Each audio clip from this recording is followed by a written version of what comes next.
Jangan lupa subscribe ya. Apa yang kamu ketahui tentang mengatur waktu? Setiap orang memiliki 24 jam yang sama setiap harinya. Namun, ada orang-orang yang mampu mencapai mimpi-mimpi besar dalam hidupnya. Di satu sisi, ada orang-orang yang memiliki waktu yang sama, tapi jauh sekali dari pencapaian. Dulu, saya selalu merasa sibuk setiap hari sebagai ibu rumah tangga, tapi semua kesibukan itu tidak terarah dan kurang efektif, sehingga pada akhirnya saya tidak merasakan pencapaian yang berarti. Apa yang salah di sini? Ternyata yang salah di sini adalah bagaimana saya memprioritaskan waktu terhadap hal-hal penting di dalam kehidupan saya. Ini bisa dianalogikan dengan sebuah cerita tentang seseorang yang ingin memasukkan sebanyak-banyaknya batu-batu besar, batu-batu kecil, dan pasir ke dalam sebuah gelas. Jika kita memasukkan batu-batu kecil terlebih dahulu, maka gelas akan segera penuh dan batu-batu besar pun tidak akan bisa dimuat ke dalam gelas. Namun, jika kita memasukkan batu-batu besar terlebih dahulu ke dalam gelas, maka batu-batu kecil bisa turut dimasukkan melalui celah-celah di antara batu besar. Apa maknanya? Maknanya ternyata adalah jika kita memprioritaskan hal-hal besar dalam hidup kita, maka hal-hal kecil pun bisa ikut terselesaikan dengan baik. Kesibukan yang kita jalani haruslah untuk hal-hal yang besar, bukan untuk hal-hal yang kecil. Lalu bagaimana caranya mengatur prioritas-prioritas dalam hidup? Jack Knapp dan John Jeratsky dalam bukunya Make Time mengatakan bahwa kita perlu membuat highlight of the day setiap harinya. Highlight of the day adalah aktivitas yang akan kita kerjakan untuk mencapai tujuan besar dalam hidup. Jika kita bingung bagaimana menentukan highlight of the day, maka ada 3 kriteria yang bisa menjadi panduannya. Yang pertama, urgency. Urgency merupakan kriteria pemilihan aktivitas yang dirasa penting segera dilakukan karena memiliki batas waktu. Contohnya, jika teman-teman memiliki goal untuk diterima beasiswa tahun ini, maka mencari info mengenai beasiswa dan persiapannya bisa jadi highlight of the day. Atau, jika seorang ibu ingin berbisnis, maka ia bisa meriset bisnis tersebut dan menjadikannya sebagai highlight of the day-nya. Urgency bisa berbeda-beda bagi masing-masing orang, tergantung keperluan. 2. Satisfaction. Tanyakan kepada diri apa yang kita kerjakan yang mampu memberikan kepuasan terbesar di akhir hari kita. Contohnya, saya merasa sangat puas jika setiap harinya saya mampu mengajarkan anak-anak skill tertentu, seperti membaca, berhitung, life skill, dalam kegiatan homeschooling kami. Atau, saya juga bisa sangat puas jika mengerjakan hobi-hobi yang saya miliki. Misalnya, membaca buku, menuntut ilmu, dan mengajarkannya kembali melalui video-video di YouTube. Tanyakan kepada diri kegiatan apa yang memberikan kepuasan setelah selesai mengerjakannya. Kemudian, jadikan ini sebagai highlight of the day kita. Yang ketiga adalah joy atau kebahagiaan.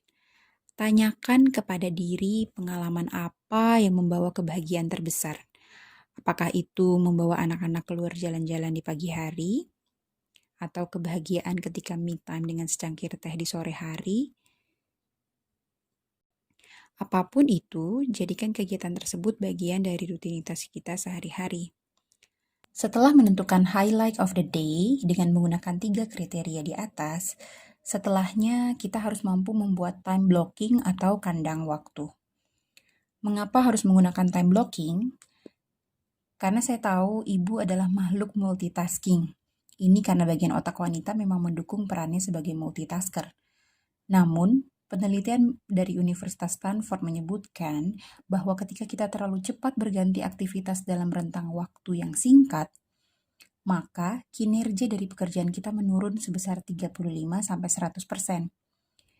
Banyak juga ya. Oleh karena itu, hindari sebisa mungkin pergantian aktivitas yang terlalu cepat dengan time blocking atau kandang waktu. Time blocking intinya adalah membuat batch tugas sejenis dalam satu waktu sehingga kita bisa fokus dan menghasilkan yang terbaik. Contoh, pekerjaan ibu rumah tangga bisa diselesaikan dengan mengelompokkan tugas di satu waktu, seperti dari jam 7 sampai jam 8.30 adalah waktu untuk pekerjaan rumah tangga, seperti memasak, membersihkan rumah, belanja, dan lain-lain. Saya memblok waktu pukul 4 sampai 6 adalah waktu spiritual dan emosional. Waktu untuk sholat, tadarus, dan bersyukur pada Allah membuat saya semangat menjalani hari. Setelahnya, saya akan memblok waktu pukul 6 sampai 8 pagi untuk morning rutin bagi kesehatan saya. Morning rutin bagi kesehatan sangat penting untuk dijalankan di pagi hari, terutama di masa-masa pandemi seperti ini. Yang perlu diperhatikan adalah 4 hal yang disingkat dengan WOLF. W untuk water. Di pagi hari, saya akan meminum segelas air hangat dengan perasan jeruk lemon dan sejumput garam Himalaya. Hal ini untuk mengatasi dehidrasi yang saya alami selama 6 jam ketika tertidur di malam hari. O untuk oksigen. Pagi hari adalah waktu yang sangat baik untuk berolahraga. Olahraga di sini memasok oksigen dengan baik ke otak dan seluruh tubuh. Dan bagi teman-teman yang sekarang juga lagi mengadakan program diet, olahraga di pagi hari terbukti membakar kalori lebih baik dan lebih cepat ketimbang berolahraga di lain waktu. L untuk light atau cahaya. Sinar inframerah di pagi hari sangat baik untuk kesehatan tubuh, sehingga di pagi hari sebaiknya kita berjemur di bawah sinar matahari meskipun hanya beberapa menit. Dan F untuk fat, sarapan yang baik haruslah memiliki kandungan lemak yang tinggi untuk cadangan energi kita di awal hari. Fat ini bisa berupa buah alpukat, ikan, atau telur. Setelahnya, time blocking bisa dialokasikan untuk waktu produktif lain bagi intelektual, parenting, sosial, ataupun karir. Semua disesuaikan dengan tujuan kita terhadap kategori-kategori tersebut. Kerjakan highlight of the day yang paling urgent dan membawa kepuasan di awal hari, karena ini adalah waktu produktivitas terbaik kita. Seperti yang ditulis Brian Tracy di bukunya Eat That Frog, if it's your job to eat that frog, best to do it first thing in the morning. And if it's your job to eat 2 frogs, it's best to eat the biggest one first. Prioritaskan hal-hal penting di awal hari agar kita lebih produktif mengerjakan tugas-tugas yang kita miliki. Gunakan aplikasi seperti Sektograph atau Google Calendar untuk memblok waktu-waktu dalam sehari sehingga kita lebih mudah mengingat highlight of the day yang harus kita kerjakan di hari itu. Dengan membuat time blocking, kita memastikan bahwa hanya akan mengerjakan highlight of the day yang menjadi prioritas kita di hari itu. Lalu bagaimana jika distraksi datang dari anak kita yang masih kecil? Ternyata bisa loh kita mengalokasikan waktu tertentu untuk bisa berfokus pada satu hal dengan bekerja sama dengan anggota keluarga lainnya. Atau menyiasati time blocking kita di saat waktu anak tidur siang.